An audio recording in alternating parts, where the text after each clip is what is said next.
हरे कृष्ण। ओम नमो भगवते वासुदेवाय। हरे राम राम राम हरे हरे, हरे कृष्ण कृष्ण कृष्ण हरे हरे। ಶ್ರೀಮದ್ ಭಾಗವತ ಮಹಾಪುರಾಣ ಪಠಣ, ಚತುರ್ಥ ಸ್ಕಂಧ, 8ನೆಯ ಅಧ್ಯಾಯ, ಧ್ರುವನ ವನಗಮನ. ಶ್ರೀ ಮೈತ್ರೇಯರು ಹೇಳ್ತಾರೆ, ಶತ್ರುಸೂದನನಾದ ವಿದುರನೇ, ಸನಕಾದಿಗಳು, ನಾರದರು, ರುಭ, ಹಂಸ, ಅರುಣಿ ಮತ್ತು ಯತಿ ಎಂಬುವರು ಬ್ರಹ್ಮದೇವರ ನೈಷ್ಠಿಕ ಬ್ರಹ್ಮಚಾರಿಗಳಾದ ಪುತ್ರರು. ಯಾರ್ಯಾರು? ರುಭು, ಹಂಸ, ಅರುಣಿ ಮತ್ತು ಯತಿ. ಇವರು ಗೃಹಸ್ಥಾಶ್ರಮವನ್ನು ಕೈಗೊಳ್ಳಲಿಲ್ಲ, ಆದ್ದರಿಂದ ಇವರ ವಂಶ ಬೆಳೆಯಲಿಲ್ಲ. ಅಧರ್ಮ ಎಂಬುವನು ಬ್ರಹ್ಮನ ಮಗನೇ. ಅವನ ಹೆಂಡತಿಯ ಹೆಸರು ಮೃಷ ಎಂದು. ಅವನಿಗೆ ಆಕೆಯಲ್ಲಿ ದಂಭ ಎಂಬ ಪುತ್ರನು, ಮಾಯಾ ಎಂಬ ಪುತ್ರಿಯು ಜನಿಸಿದರು. ನಿರ್ಋತಿಗೆ ಸಂತಾನವಿಲ್ಲದಿದ್ದರಿಂದ ಅವನು ಅವರಿಬ್ಬರನ್ನ ಕೊಂಡೊಯ್ದನು. ದಂಭ ಮತ್ತು ಮಾಯೆ ಇವರಿಂದ ಲೋಭ ಹಾಗೂ ನಿಕೃತಿ ಎಂಬುವರು ಜನಿಸಿದರು. ಅವರಿಂದ ಕ್ರೋಧ ಮತ್ತು ಹಿಂಸೆ ಹುಟ್ಟಿದರು. ಆ ಕ್ರೋಧ ಹಿಂಸೆಯರ ಮಕ್ಕಳೇ ಕಲಿ ಅಂದ್ರೆ ಕಲಹ ಮತ್ತು ಅವನ ತಂಗಿ ದುರುಕ್ತಿ ಅಂದ್ರೆ ಬೈಗುಳಗಳು ಉತ್ಪನ್ನರಾದರು. ಸಾಧು ಶಿರೋಮಣಿ, ಮತ್ತೆ ದುರುಕ್ತಿಯಿಂದ ಕಲಿಯು ಭಯ ಮತ್ತು ಮೃತ್ಯುವನ್ನು ಪಡೆದುಕೊಂಡನು. ಅವರಿಬ್ಬರ ಸಂಯೋಗದಿಂದ ಯಾತನೆ ಮತ್ತು ನಿರಯ ಅಂದ್ರೆ ನರಕ ಎಂಬ ಜೋಡಿಯು ಜನಿಸಿತು. ಪುಣ್ಯಾತ್ಮನಾದ ವಿದುರ, ಹೀಗೆ ನಾನು ನಿನಗೆ ಪ್ರಳಯಕ್ಕೆ ಕಾರಣವಾದ ಈ ಅಧರ್ಮದ ವಂಶವನ್ನ ಸಂಕ್ಷೇಪವಾಗಿ ತಿಳಿಸಿದ್ದೀನಿ. ಇದನ್ನು 3 ಬಾರಿ ಕೇಳಿದ ಮನುಷ್ಯನಿಗೆ ಅಧರ್ಮವನ್ನು ತ್ಯಜಿಸಿ ಪುಣ್ಯ ಸಂಪಾದನೆಯನ್ನು ಮಾಡಲು ಸಹಾಯವಾಗುವುದು. ಸೊ ಈ ಅಧರ್ಮದ ವಂಶವನ್ನು ನಾವು ಮತ್ತೆ ಮತ್ತೆ ಕೇಳಿಸ್ಕೊಳ್ಬೇಕು. ಅವಾಗ ಇದನ್ನ 3 ಬಾರಿ ಕೇಳಿದ ಮನುಷ್ಯನಿಗೆ ಅಧರ್ಮವನ್ನು ತ್ಯಜಿಸಿ ಪುಣ್ಯ ಸಂಪಾದನೆಯನ್ನು ಮಾಡಲು ಸಹಾಯವಾಗುವುದು ಅಂತ ಇಲ್ಲಿ ಹೇಳಿದ್ದು. ಅಧರ್ಮ ಎಂಬುವನು ಸಹ ಬ್ರಹ್ಮನ ಮಗನೇ. ಅದಕ್ಕಿಂತ ಮುಂಚೆ ಬ್ರಹ್ಮನಿಗೆ ಸನಕಾದಿಗಳು, ನಾರದರು, ರುಭು, ಹಂಸ, ಅರುಣಿ ಮತ್ತು ಯತಿ ಎಂಬುವರು ಬ್ರಹ್ಮದೇವರ ನೈಷ್ಠಿಕ ಬ್ರಹ್ಮಚಾರಿ ಪುತ್ರಿಗಳು ಅಂತಾಯ್ತು. ಗೃಹಸ್ಥಾಶ್ರಮ ತಗೊಳ್ಳಿಲ್ಲ, ಅವರ ವಂಶ ಬೆಳಿಲಿಲ್ಲ.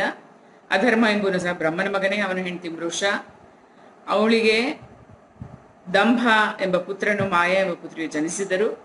ನಿರ್ಋತಿಗೆ ಸಂತಾನವಿಲ್ಲದರಿಂದ ಅವನು ಅವರಿಬ್ಬರನ್ನ ಕೊಂಡೊಯ್ದನು. ದಂಭ ಮತ್ತು ಮಾಯೆ ಇವರಿಂದ ಲೋಭ ಹಾಗೂ ನಿಕೃತಿ ಎಂಬುವರು ಜನಿಸಿದರು. ಅವರಿಂದ ಕ್ರೋಧ ಮತ್ತು ಹಿಂಸೆ ಹುಟ್ಟಿದರು. ಆ ಕ್ರೋಧ ಹಿಂಸೆಯರ ಮಕ್ಕಳೇ ಕಲಿ ಅಂತ ಕಲಹ ಮತ್ತು ಅವನ ತಂಗಿ ದುರುಕ್ತಿ ಬೈಗುಳಗಳು. ಸಾಧು ಶಿರೋಮಣಿ, ಮತ್ತೆ ದುರುಕ್ತಿಯಿಂದ ಕಲಿಯು ಭಯ ಮತ್ತು ಮೃತ್ಯುವನ್ನು ಪಡೆದುಕೊಂಡನು. ಅವರಿಬ್ಬರ ಸಂಯೋಗದಿಂದ ಯಾತನೆ ಮತ್ತು ನರಕ ಎಂಬ ಜೋಡಿ ಜನಿಸಿತು. ಪುಣ್ಯಾತ್ಮನಾದ ವಿದುರನೇ, ಹೀಗೆ ನಾನು ನಿನಗೆ ಪ್ರಳಯಕ್ಕೆ ಕಾರಣವಾದ ಈ ಅಧರ್ಮದ ವಂಶವನ್ನ ಸಂಕ್ಷೇಪವಾಗಿ ತಿಳಿಸಿದ್ದೇನೆ. ಇದನ್ನು 3 ಬಾರಿ ಕೇಳಿದ ಮನುಷ್ಯನಿಗೆ ಅಧರ್ಮವನ್ನು ತ್ಯಜಿಸಿ ಪುಣ್ಯ ಸಂಪಾದನೆಯನ್ನು ಮಾಡಲು ಸಹಾಯವಾಗುವುದು. ಕುರುನಂದನ, ಇನ್ನು ನಾನು ನಿನಗೆ ಶ್ರೀಹರಿಯ ಅಂಶವಾದ ಬ್ರಹ್ಮದೇವರ ಅಂಶದಿಂದ ಜನಿಸಿದ ಪವಿತ್ರವಾದ ಕೀರ್ತಿಯುಳ್ಳ ಮಹಾರಾಜ ಸ್ವಯಂಭುವ ಮನುವಿನ ಪುತ್ರರ ವಂಶವನ್ನು ವರ್ಣಿಸುವನು. ಮಹಾರಾಣಿ ಶತರೂಪ ಮತ್ತು ಆಕೆಯ ಪತಿ ಸ್ವಯಂಭುವ ಮನು ಇವರಿಂದ ಪ್ರಿಯವ್ರತ ಮತ್ತು ಉತ್ತಾನಪಾದ ಎಂಬ ಇಬ್ಬರು ಪುತ್ರರು ಜನಿಸಿದರು. ಭಗವಾನ್ ವಾಸುದೇವನ ಅಂಶದಿಂದ ಉತ್ಪನ್ನರಾದ್ದರಿಂದ ಅವರೀರ್ವರು ಜಗತ್ತಿನ ರಕ್ಷಣೆಯಲ್ಲಿ ತತ್ಪರರಾಗಿರುತ್ತಾ ಇದ್ರು. ಉತ್ತಾನಪಾದ ಮಹಾರಾಜನಿಗೆ ಸುನೀತಿ ಮತ್ತು ಸುರುಚಿ ಎಂಬ ಇಬ್ಬರು ಪತ್ನಿಯರಿದ್ದರು. ಅವರಿಬ್ಬರಲ್ಲಿ ಸುರುಚಿಯೇ ಮಹಾರಾಜನಿಗೆ ಅತಿ ಹೆಚ್ಚು ಪ್ರೀತಿ ಪಾತ್ರಳಾಗಿದ್ದಳು. ಧ್ರುವ ಕುಮಾರನ ತಾಯಿಯಾಗಿದ್ದ ಸುನೀತಿಯ ಮೇಲೆ ಆತನಿಗೆ ಅಷ್ಟು ಪ್ರೀತಿ ಇಲ್ಲ. ಸುನೀತಿಗೆ ಧ್ರುವ ಕುಮಾರ ಮಗ. ಒಂದು ದಿನ ಉತ್ತಾನಪಾದ ಮಹಾರಾಜನು ಸುರುಚಿಯ ಮಗ ಉತ್ತಮ. ಒಂದಿನ ಮಹಾರಾಜ ಸುರುಚಿ ಪುತ್ರನಾದ ಉತ್ತಮನನ್ನು ತೊಡೆ ಮೇಲೆ ಕುಳ್ಳಿರಿಸಿಕೊಂಡು ಮುದ್ದಿಸ್ತಾ ಇದ್ದ. ಅದೇ ಸಮಯಕ್ಕೆ ಧ್ರುವ ಕುಮಾರ ಬರ್ತಾನೆ. ತಂದೆಯ ತೊಡೆಯ ಮೇಲೆ ಕುಳಿತುಕೊಳ್ತಾನೆ, ಅಂದ್ರೆ ಕೂತ್ಕೊಳ್ಳೋಕೆ ಬಯಸ್ತಾನೆ ಅವನು. ಆದರೆ ರಾಜ ಅವನನ್ನು ಸ್ವಾಗತಿಸೋದಿಲ್ಲ. ಆಗ ಗರ್ಭಪೂರಿತಳಾದ ಸುರುಚಿ ತನ್ನ ಸವತಿ ಅಲ್ವಾ, ಸುನೀತಿ ಸವತಿ ಅಲ್ಲ, ಸವತಿಯ ಪುತ್ರನಾದ ಧ್ರುವನ ಮಹಾರಾಜನ ತೊಡೆಯನ್ನೇರಲು ಪ್ರಯತ್ನಿಸುವುದನ್ನು ಕಂಡು ಮರ್ಮಾಘಾತವಾದ ಮಾತುಗಳನ್ನಾಡಿದಳು. ಮಗು, ನೀನು ರಾಜ ಸಿಂಹಾಸನದಲ್ಲಿ ಕುಳಿತುಕೊಳ್ಳಲು ಅಧಿಕಾರಿಯಲ್ಲ. ನೀನು ಮಹಾರಾಜರ ಮಗನಾದರೆ ಏನಾಯಿತು? ನಿನ್ನನ್ನು ನಾನು ಗರ್ಭದಲ್ಲಿ ಧರಿಸಲಿಲ್ಲವಲ್ಲ. ನೀನಿನ್ನೂ ಹಸುಳೆಯಾಗಿರುವೆ, ನೀನು ನನ್ನನ್ನು ಬಿಟ್ಟು ಬೇರೊಬ್ಬಳ ಗರ್ಭದಲ್ಲಿ ಹುಟ್ಟಿದ್ದೀಯೇ ಎಂಬುದು ನಿನಗೆ ತಿಳಿಯದು. ಆದ್ದರಿಂದಲೇ ನೀನು ಈ ದುರ್ಲಭವಾದ ವಿಷಯಕ್ಕೆ ಆಸೆ ಪಡ್ತಾ ಇದ್ದೀಯ. ನಿನಗೆ ರಾಜ ಸಿಂಹಾಸನವನ್ನು ಪಡೆಯಬೇಕೆಂಬ ಇಚ್ಛೆ ಇದ್ದರೆ ತಪಸ್ಸು ಮಾಡಿ ಪರಮ ಪುರುಷನಾದ ಶ್ರೀಮನ್ ನಾರಾಯಣನ ಆರಾಧಿಸು. ಅವನ ಕೃಪೆಯಿಂದ ನನ್ನ ಗರ್ಭದಿಂದ ಹುಟ್ಟಬೇಕು ತಿಳಿಯುತ್ತೆ ಅಂತ ಗರ್ಭದಿಂದ ಆ ಮಗುಗೆ ಹೇಳ್ತಾಳೆ. ಮೈತ್ರೇಯ ಹೇಳ್ತಾರೆ, ವಿದುರನೇ, ದೊಣ್ಣೆಯ ಏಟು ತಿಂದ ಸರ್ಪವು ಬುಸುಗುಟ್ಟುವಂತೆ ತನ್ನ ಮಲತಾಯಿಯ ಕಠೋರ ಮಾತುಗಳನ್ನು ಕೇಳಿದಿರುವ ಕುಮಾರನು ಕ್ರೋಧಾತಿರೇಕದಿಂದ ನಿಟ್ಟುಸಿರು ಬಿಡತೊಡಗಿದನು. ಅವನ ತಂದೆಯು ಇವೆಲ್ಲವನ್ನು ಸುಮ್ಮನೆ ನೋಡ್ತಾ ಇದ್ದನು. ಬಾಯಿಂದ ಒಂದು ಮಾತೂ ಹೊರಡಲಿಲ್ಲ. ಆಗ ಧ್ರುವನು ತಂದೆಯನ್ನು ಬಿಟ್ಟು ಅಳುತ್ತಾ ತಾಯಿ ಬಳಿಗೆ ಓಡಿ ಹೋಗ್ತಾನೆ. ಎರಡೂ ತುಟಿಗಳು ಅದರುತ್ತಿದ್ದು ಬಿಕ್ಕಿ ಬಿಕ್ಕಿ ಅಳ್ತಾ ಇದ್ದ. ತಾಯಿ ಸುನೀತಿ ಮಗವನ್ನು ತೊಡೆ ಮೇಲೆ ಕುಳಿಸ್ಕೊಂಡಳು. ಅರಮನೆಯ ಇತರ ಹೆಂಗಸರಿಂದ ಸವತಿಯಾದ ಸುರುಚಿಯು ಆಡಿದ ಮಾತುಗಳನ್ನು ಕೇಳಿದಾಗ ಅವಳಿಗೂ ತುಂಬಾ ದುಃಖವಾಯಿತು. ಆಕೆಯು ಧೈರ್ಯವನ್ನು ಕಳೆದುಕೊಂಡು ಕಾಡ್ಗಿಚ್ಚಿನಂತೆ ಸಿಕ್ಕಿದ ಬಳ್ಳಿಯಂತೆ ಸಂತಪ್ತಳಾಗಿ ಕಳೆಗುಂದಿ ದೈನ್ಯದಿಂದ ರೋಧಿಸತೊಡಗಿದಳು. ಸವತಿಯ ಮಾತನ್ನು ನೆನೆದು ಆಕೆಯ ಕಮಲದಂತಹ ಕಣ್ಣುಗಳಲ್ಲಿ ಕಂಬನಿ ತುಂಬಿ ಬಂತು. ಆ ದೀನಳಾದ ನಾರಿಗೆ ದುಃಖದ ದಡ ಕಾಣಿಸದೆ ಹೋಯಿತು. ಆಗ ಆಕೆ ನಿಟ್ಟುಸಿರು ಬಿಡುತ್ತಾ ಧ್ರುವನಿಗೆ ಹೇಳ್ತಾಳೆ, ಮಗು, ನೀನು ಇನ್ನೊಬ್ಬರಿಗೆ ಯಾವ ಕೇಡನ್ನು ಬಯಸದಿರು. ಇತರರಿಗೆ ದುಃಖವನ್ನು ಕೊಡುವವನು ಸ್ವತಃ ದುಃಖಕ್ಕೆ ಈಡಾಗುವನು. ಸುರುಚಿ ಹೇಳಿದ್ದು ನಿಜವೇ ಆಗಿದೆ. ಏಕೆಂದರೆ ಮಹಾರಾಜನು ನನ್ನನ್ನು ಹೆಂಡತಿ ಎಂದು ಒಪ್ಪುದಿರಲಿ, ದಾಸಿ ಎಂದೂ ಸ್ವೀಕರಿಸಲು ನಾಚಿಕೆ ಪಟ್ಟುಕೊಳ್ತಾನೆ. ಅಂತಹ ದುರದೃಷ್ಟಶಾಲಿನಿಯಾದ ನನ್ನ ಹೊಟ್ಟೆಯಲ್ಲಿ ಹುಟ್ಟಿ ನನ್ನ ಸನ್ಯದಿಂದಲೇ ಬೆಳೆದವನು ನೀನು. ಮಗು, ಸುರುಚಿಯು ನಿನಗೆ ಮಲತಾಯಿಯಾಗಿದ್ದರೂ ಸರಿಯಾದ ಮಾತನ್ನೇ ಆಡಿದಾಳವಳು. ಆದ್ದರಿಂದ ರಾಜಕುಮಾರನಾದ ಉತ್ತಮನಂತೆ ರಾಜಸಿಂಹಾಸನದಲ್ಲಿ ಕುಳಿತುಕೊಳ್ಳುವ ಇಚ್ಛೆ ಇದ್ರೆ ನಿನಗೆ ದ್ವೇಷ ಭಾವವನ್ನು ಬಿಟ್ಟು ಅವಳು ಹೇಳಿದ ಹಂಗೆ ಮಾಡು. ಸರಿ, ಅಧೋಕ್ಷನಾದ ಶ್ರೀಹರಿಯ ಪಾದ ಪದ್ಮಗಳನ್ನು ಆರಾಧಿಸಲು ತೊಡಗು. ಜಗತ್ತನ್ನು ಪರಿಪಾಲಿಸಲಿಕ್ಕಾಗಿ ಸತ್ವಗುಣವನ್ನು ಸ್ವೀಕರಿಸಿದ ಆ ಶ್ರೀಹರಿಯ ಚರಣಗಳನ್ನು ಆರಾಧಿಸಿದ್ದರಿಂದಲೇ ನಿನ್ನ ಪ್ರಪಿತಾಮಹವರಾದ ಬ್ರಹ್ಮದೇವರಿಗೆ ಪ್ರಾಣಗಳನ್ನೂ ಮನಸ್ಸನ್ನೂ ಜಯಿಸಿರುವ ಮುನಿಗಳಿಗೂ ವಂದನೀಯನಾಗಿರುವ ಸರ್ವಶ್ರೇಷ್ಠವಾದ ಪರಮೇಷ್ಠಿ ಎಂಬ ಪದವಿ ದೊರೆಯಿತು. ಅದರಂತೆ ನಿನ್ನ ಪಿತಾಮಹರಾದ ಸ್ವಯಂಭುವ ಮನು ಮಹಾರಾಜರು ಮಹಾದಕ್ಷಿಣೆಗಳುಳ್ಳ ಯಜ್ಞಗಳ ಮೂಲಕ ಅನನ್ಯ ಭಾವದಿಂದ ಆ ಭಗವಂತನನ್ನ ಆರಾಧನೆ ಮಾಡಿದ್ದರಿಂದಲೇ ಅವರಿಗೆ ದುರ್ಲಭವಾದ ಲೌಕಿಕ, ಅಲೌಕಿಕ ಹಾಗೂ ಮೋಕ್ಷ ಸುಖವೂ ದೊರೆಯಿತು. ಮಗು, ನೀನು ಆ ಭಕ್ತವತ್ಸಲನಾದ ಶ್ರೀ ಭಗವಂತನನ್ನೇ ಆಶ್ರಯಿಸು. ಜನ್ಮ ಮರಣಗಳ ಸುಳಿಯಿಂದ ಬಿಡುಗಡೆ ಹೊಂದಲು ಬಯಸುವ ಮುಮುಕ್ಷುಗಳು ನಿರಂತರವಾಗಿ ಅವನ ಪಾದಾರವಿಂದಗಳನ್ನೇ ಅರಸುತ್ತಿರುತ್ತಾರೆ. ನೀನು ಸ್ವಧರ್ಮ ಪಾಲನೆಯಿಂದ ಪರಿಶುದ್ಧವಾದ ಚಿತ್ತದಲ್ಲಿ ಆ ಭಗವಾನ್ ಪುರುಷೋತ್ತಮನನ್ನು ನೆಲೆಗೊಳಿಸಿಕೊಂಡು ಉಳಿದ ಎಲ್ಲ ಚಿಂತನೆಗಳನ್ನು ಬಿಟ್ಟು ಕೇವಲ ಆತನನ್ನೇ ಭಜಿಸ್ತಾ ಇರುವಂತ ಮಗುವಿಗೆ ಹೇಳ್ತಾಳೆ, ಕಂದ, ನಿನ್ನ ದುಃಖವನ್ನು ದೂರ ಮಾಡಲು ಆ ಕಮಲನಯನನ್ನು ಬಿಟ್ಟರೆ ಬೇರೆ ಯಾರು ನಿನಗೆ ಕಾಣಿಸ್ತಾ ಇಲ್ಲ. ಬ್ರಹ್ಮಾದೀತರ ದೇವತೆಗಳು ಯಾರಿಗಾಗಿ ಹಾತೊರೆಯುತ್ತಿರುತ್ತಾರೋ ಅಂತಹ ಶ್ರೀ ಲಕ್ಷ್ಮೀದೇವಿಯು ಪದ್ಮವನ್ನು ಹಿಡಿದುಕೊಂಡು ನಿರಂತರವಾಗಿ ಶ್ರೀಹರಿಯನ್ನೇ ಅರಸುತ್ತಾ ಇದ್ದಾಳೆ. ಶ್ರೀ ಮೈತ್ರೇಯರು ಹೇಳ್ತಾರೆ, ವಿದುರನೇ, ತಾಯಿ ಸುನೀತಿಯು ಆಡಿದ ಮಾತುಗಳು ಇಷ್ಟಾರ್ಥ ಸಿದ್ಧಿಯ ಮಾರ್ಗವನ್ನು ತೋರಿಸುವುದಾಗಿದ್ದವು. ಆದ್ದರಿಂದ ಅದನ್ನು ಕೇಳಿ ಧ್ರುವನು ಬುದ್ಧಿಯ ಮೂಲಕ ಚಿತ್ತಕ್ಕೆ ಸಮಾಧಾನವನ್ನು ತಂದುಕೊಂಡನು. ಒಡನೆಯೇ ತಂದೆಯ ನಗರವನ್ನು ಬಿಟ್ಟು ಹೊರಟು ಹೋದನು. ಇದೆಲ್ಲ ಸಮಾಚಾರವನ್ನು ಕೇಳಿ ಅವನು ಏನು ಮಾಡಲು ಇಷ್ಟಪಡುತ್ತಿರುವುದನ್ನು ತಿಳಿದುಕೊಂಡು ನಾರದ ಮಹರ್ಷಿಗಳು ಅಲ್ಲಿಗೆ ಬರ್ತಾರೆ. ಅವರು ಧ್ರುವನ ಮಸ್ತಕದ ಮೇಲೆ ತಮ್ಮ ಪಾಪನಾಶಕವಾದ ಕರಕಮಲವನ್ನ ಇಟ್ಟು ಮನಸ್ಸಿನಲ್ಲಿ ವಿಸ್ಮಿತರಾಗಿ ಹೀಗೆ ಅಂದುಕೊಂಡರು, ಆಹಾ, ಕ್ಷತ್ರಿಯರ ತೇಜಸ್ಸು ಎಷ್ಟು ಅದ್ಭುತವಾಗಿದೆ. ಅವರ ಅತ್ಯಲ್ಪವಾದ ಮಾನಭಂಗವನ್ನು ಸಹಿಸಲಾರರು ನೋಡಿ ಇವನಾದರೂ ಇನ್ನೂ ಹಸುಳೆ. ಆದರೂ ಇವನ ಮನಸ್ಸಿನಲ್ಲಿ ಮಲತಾಯಿಯ ಕಟು ವಚನಗಳು ಬೇರೂರಿ ಬಿಟ್ಟಿದೆ. ದೇವರ್ಷಿ ನಾರದರು ಹೇಳ್ತಾರೆ ಧ್ರುವನಿಗೆ, ಮಗು, ನೀನು ಇನ್ನೂ ಆಟಪಾಠಗಳಲ್ಲಿ ಆಸಕ್ತನಾಗಿರೋ ಪುಟ್ಟ ಹುಡುಗ. ಈ ವಯಸ್ಸಿನಲ್ಲಿ ನಿನಗೆ ಅಪಮಾನವಾಗಲಿ ಸಮ್ಮಾನವಾಗಲಿ ಎಲ್ಲಿಂದ ಬಂತು? ಆದರೂ ನೀನು ಮಾನ ಅಪಮಾನದ ಕುರಿತು ವಿಚಾರ ಮಾಡುವೆಯಾದರೆ ಕಂದ, ನಿಜವಾಗಿ ಮನುಷ್ಯನ ಅಸಂತೋಷಕ್ಕೆ ಕಾರಣ ಮೋಹವಲ್ಲದೆ ಬೇರೆ ಏನೂ ಇಲ್ಲ. ಪ್ರಪಂಚದಲ್ಲಿ ಮನುಷ್ಯನು ತನ್ನ ಕರ್ಮಗಳಿಗನುಸಾರವಾಗಿಯೇ ಮಾನ ಅಪಮಾನ ಸುಖ ದುಃಖಗಳನ್ನ ಪಡೆಯುವನು. ಪ್ರಪಂಚದಲ್ಲಿ ಮನುಷ್ಯನು ತನ್ನ ಕರ್ಮಗಳನುಸಾರವೇ ಮಾನ ಅಪಮಾನ ಸುಖ ದುಃಖಗಳನ್ನು ಪಡೆಯುವನು. ಮಗು, ಭಗವಂತನ ಗತಿಯು ತುಂಬಾ ವಿಚಿತ್ರವಾಗಿದೆ. ಆದ್ದರಿಂದ ವಿವೇಕಿಯಾದವರು ಅದನ್ನು ವಿಚಾರ ಮಾಡಿ ದೈವ ವಶದಿಂದ ತನಗೆ ಒದಗಿದ ಪರಿಸ್ಥಿತಿಯಲ್ಲೇ ಸಂತೋಷ ಪಟ್ಟುಕೊಳ್ಳಬೇಕು. ಈಗ ನೀನು ತಾಯಿಯ ಉಪದೇಶದಂತೆ ಯೋಗ ಸಾಧನೆಯ ಮೂಲಕ ಶ್ರೀ ಭಗವಂತನ ಕೃಪೆಯನ್ನು ಪಡೆಯಲು ಹೊರಟಿರುವೆ. ಆದರೆ ನನ್ನ ಅಭಿಪ್ರಾಯದಲ್ಲಿ ಶ್ರೀ ಭಗವಂತನನ್ನ ಒಲಿಸಿಕೊಳ್ಳುವುದು ಸಾಮಾನ್ಯ ಮನುಷ್ಯರಿಗೆ ಅತ್ಯಂತ ಕಠಿಣವೇ ಆಗಿದೆ. ಮಹಾಮುನಿಗಳು ಅನೇಕ ಜನ್ಮಗಳ ತನಕ ನಿಸ್ಸಂಗರಾಗಿ ಯೋಗ ಸಮಾಧಿಯ ಮೂಲಕ ಅತಿ ಕಠಿಣವಾದ ಸಾಧನೆಯನ್ನ ಮಾಡ್ತಾ ಇದ್ರು. ಆದರೂ ಅವನ ಮಾರ್ಗವನ್ನು ತಿಳಿಯಲಾರರು. ಆದ್ದರಿಂದ ನೀನು ಈ ವ್ಯರ್ಥವಾದ ಹಠವನ್ನ ಬಿಟ್ಟು ಮನೆಗೆ ಹೊಟ್ಟೋಗ್ಬಿಡು, ವಾಪಸ್ ಹೋಗು. ದೊಡ್ಡವನಾದಾಗ ಪರಮಾರ್ಥವನ್ನು ಸಾಧಿಸುವ ಸಮಯ ಬಂದಾಗ ಅದಕ್ಕಾಗಿ ನೀನು ಪ್ರಯತ್ನ ಮಾಡುವಿಯಂತೆ ಅಂತ ಹೇಳ್ತಾರೆ ಧ್ರುವಕುಮಾರನಿಗೆ. ದೈವದ ವಿಧಾನದಂತೆ ಪ್ರಾಪ್ತವಾದ ಸುಖ ದುಃಖಗಳಲ್ಲಿ ಮನಸ್ಸನ್ನು ಸಂತೋಷವಾಗಿಟ್ಟುಕೊಳ್ಳುವ ಮನುಷ್ಯನು ಮೋಹಮಯ ಸಂಸಾರದಿಂದ ಪಾರಾಗುವನು. ಮನುಷ್ಯನು ತನಗಿಂತ ಹೆಚ್ಚಿನ ಗುಣಗಳುಳ್ಳವನನ್ನು ಕಂಡು ಸಂತೋಷ ಪಡಬೇಕು. ತನಗಿಂತ ಕಡಿಮೆ ಗುಣಗಳುಳ್ಳವನಲ್ಲಿ ದಯೆ ತೋರ್ಬೇಕು. ತನಗೆ ಸಮಾನ ಗುಣಗಳುಳ್ಳವರೊಡನೆ ಮೈತ್ರಿಯನ್ನು ಬೆಳೆಸಬೇಕು. ಹೀಗೆ ಮಾಡುವವನಿಗೆ ದುಃಖಗಳು ಎಂದೂ ಸತಾಯಿಸಲಾರವು ಅಂತ ಧ್ರುವಕುಮಾರ ಹೇಳ್ತಾನೆ. ಪೂಜ್ಯರೇ, ಸುಖ ದುಃಖಗಳಿಗೆ ಚಿತ್ತವು ಚಂಚಲವಾದಾಗ ಜನರಿಗೆ ನೀವು ಕೃಪೆಗೈದು ಶಾಂತಿಯ ಈ ಉಪಾಯವನ್ನ ಹೇಳಿದ್ರಿ, ಉತ್ತಮ ಉಪಾಯವನ್ನ. ಆದರೆ ನನ್ನಂತಹ ಅಜ್ಞಾನಿಗಳ ದೃಷ್ಟಿಯು ಅಲ್ಲಿಯವರೆಗೆ ತಲುಪಲಾರದು. ಇದಲ್ಲದೆ ನನ್ನದು ಘೋರವಾದ ಕ್ಷತ್ರಿಯ ಸ್ವಭಾವ. ಆದ್ದರಿಂದ ಪ್ರಾಯಶಃ ನನ್ನಲ್ಲಿ ವಿನಯದ ಅಭಾವವೇ ಇದೆ. ಸುರುಚಿಯ ಕಟುವಚನಗಳೆಂಬ ಬಾಣಗಳಿಂದ ಸೀಲ ಹೋದ ನನ್ನ ಹೃದಯದಲ್ಲಿ ನಿಮ್ಮ ಈ ಉಪದೇಶವು ನಿಲ್ಲೋದಿಲ್ಲ. ದೇವರ್ಷಿಗಳೇ, ತ್ರಿಲೋಕಗಳಲ್ಲಿ ಶ್ರೇಷ್ಠತಮವಾದ ಸ್ಥಾನವನ್ನು ತಂದೆ ತಾತಂದಿರಾಗಲಿ ಅಥವಾ ಬೇರೆ ಯಾರೇ ಆಗಲಿ ಏರಲು ಸಾಧ್ಯವಾಗಲಿಲ್ಲವೋ ಅದನ್ನು ಪಡೆಯಬೇಕೆಂದು ನಾನು ಬಯಸ್ತಾ ಇದ್ದೇನೆ. ನೀವು ನನಗೆ ಅದರ ಪ್ರಾಪ್ತಿಗಾಗಿ ಯಾವುದಾದ್ರೂ ಒಳ್ಳೆಯ ಮಾರ್ಗವನ್ನು ತೋರಿಸಿರಿ. ನೀವು ಭಗವಾನ್ ಬ್ರಹ್ಮದೇವರ ಪುತ್ರರು. ಜಗತ್ತಿನ ಹಿತಕ್ಕಾಗಿಯೇ ವೀಣೆಯನ್ನು ನುಡಿಸುತ್ತಾ ಸೂರ್ಯನಂತೆ 3 ಲೋಕಗಳಲ್ಲಿ ಸಂಚರಿಸ್ತಾ ಇದ್ದೀರಾ ಅಂತ ಎಷ್ಟು ಚೆನ್ನಾಗಿ ಹೇಳ್ತಾನೆ. ಚಿಕ್ಕ ಕುವರ ಅವನು, ಧ್ರುವ ಚಿಕ್ಕ ಮಗು. ಶ್ರೀ ಮೈತ್ರೇಯರು ಹೇಳ್ತಾರೆ, ಧ್ರುವಕುಮಾರನ ಮಾತುಗಳನ್ನು ಕೇಳಿ ಪೂಜ್ಯರಾದ ನಾರದ ಮಹರ್ಷಿಗಳು ಅತ್ಯಂತ ಪ್ರಸನ್ನರಾದರು. ಅವರು ಅವನ ಮೇಲೆ ಕೃಪೆಗೈದು ಹೀಗೆ ಸದುಪದೇಶ ಮಾಡತೊಡಗಿದರು. ಶ್ರೀ ನಾರದರು ಹೇಳ್ತಾರೆ, ಮಗು, ತಾಯಿಯಾದ ಸುನೀತಿಯು ಹೇಳಿರುವುದೆಲ್ಲವೂ ನಿನಗೆ ಪರಮ ಕಲ್ಯಾಣಕರವಾದ ಮಾರ್ಗವೇ ಆಗಿದೆ. ಭಗವಾನ್ ಶ್ರೀ ವಾಸುದೇವನೇ ಆ ಉಪಾಯವು. ಆದ್ದರಿಂದ ದತ್ತ ಚಿತ್ತನಾಗಿ ಅವನನ್ನೇ ಭಜಿಸು.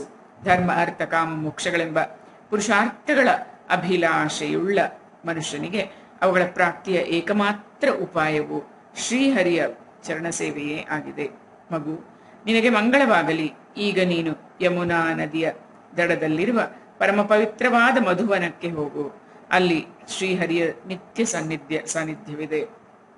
ಅಲ್ಲಿ ಯಮುನಾ ನದಿಯ ನಿರ್ಮಲ ಜಲದಲ್ಲಿ ತ್ರಿಕಾಲಗಳಲ್ಲಿ ಸ್ನಾನ ಮಾಡಿ ನಿತ್ಯ ಕರ್ಮಗಳನ್ನು ಮುಗಿಸಿಕೊಂಡು ಯಥಾವಿಧಿಯಾಗಿ ಆಸನವನ್ನು ಹಾಸಿಕೊಂಡು ಸ್ಥಿರವಾಗಿ ಕುಳಿತುಕೊಳ್ಳಬೇಕು.